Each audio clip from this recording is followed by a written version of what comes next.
Benvenuti al meteo. Tempo sostanzialmente stabile, salvo per gli ormai consueti disturbi sui settori alpini. Vediamo il dettaglio di mercoledì 21 agosto. Sul Veneto avremo un ampio soleggiamento ovunque, il cielo infatti sarà al massimo poco nuvoloso dappertutto. Qualche pioggia al pomeriggio sulle Alpi, in locale sconfinamento anche alle pianure limitrofe.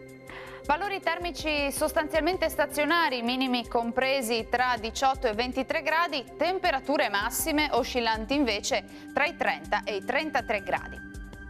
Sarà asciutto e stabile anche sul Friuli Venezia Giulia, la giornata sarà decisamente soleggiata, tuttavia non si escludono dei rovesci sui rilievi a partire dalle ore pomeridiane.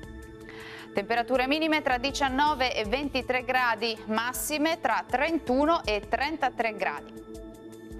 E il tempo sarà spiccatamente instabile sul Trentino Alto Adige. Avremo infatti qualche precipitazione temporalesca a carattere sparso durante tutto il corso della giornata.